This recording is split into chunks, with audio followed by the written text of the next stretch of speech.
This is a video to show you how to turn this into a banner pinned post in your Schoology page. So just a note before we get started, I actually created this whole thing in Canva and I imported it into Google Slides, but that is a lot more complicated. And so if you would like a tutorial on how I did that, that is going to be for a separate video. The first thing that we're going to do is we're going to go to our Schoology page. And you want to click on the course that you want, and you want to make sure that you are in updates. Now, there are two ways that we can insert this in. The first way, we're going to go to our resources. Then we're going to click on apps, and you're going to leave it on Google Drive resources. And then my Star Wars template is already right here, but if it wasn't, you could, of course, search for it. We're going to click it.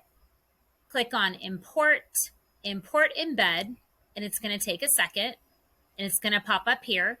Now, in order to pin a post, you want to click here, and you want to click the bell. Now, I don't have any students in this course, but if I did, there would be a student sign above it that would automatically be checked, and you want to leave it checked.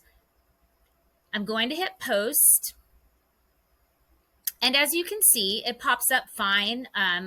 My links are clickable. So if I click right here, it's going to open up my calendar. If I click on my email, not all of these have clickable links because I was just making it as a template.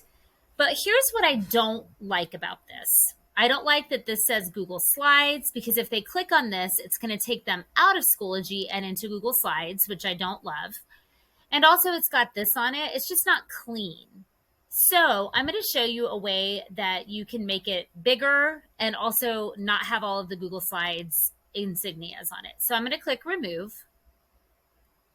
And then if you were doing this for real, you would probably want to remove the one under it, but it's not that big of a deal for now, so I'm going to leave it. So now what I want to do is I'm going to go back to this template, and I'm going to go File, Publish to the web. Now this is important. We want to put it on embed.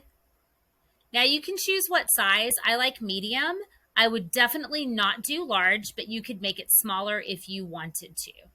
Now, as you can see, mine was already published, but if it wasn't, then it would populate this. I'm going to press Control-C to copy this. Now this is the tricky part. I have a document open right here.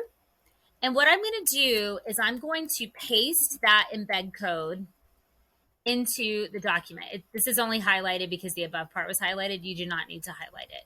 In fact, let's take that highlight off.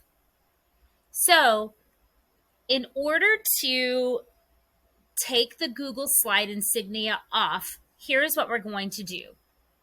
You're going to do this code. We're going to change the code. We're going to tweak it just a little bit. Don't be scared. Don't be scared. It's not scary. So we're going to take this and RM equals minimal. I'm going to copy that, pressing Control-C. Now I'm going to go into my code. Now, unfortunately, this is a little bit confusing, but you're looking for after the 3000. And as you can see, my 30 and my 2 zeros on the other line. But nevertheless, I'm going to insert right here, and I'm going to hit Control-V, and I'm going to insert the code right there. Now, I'm not going to copy this part. This part doesn't matter, but I'm going to copy this whole thing, and I'm going to go back to Schoology. Now, we're going to do this in a different place. You're going to click on this button, the Insert Content button. Then you're going to click Image/Media, then From the Web, and then finally Media. Now I'm going to paste that entire embed code and click Insert Media, and it's going to give me, similar to the last time, I want to make sure I turn the bell on so that it remains my pinned post, and I'm going to hit Post, and that's it. And so now it's a little bit bigger, but also it's clean. There's no slide insignia, and they cannot click outside of Google.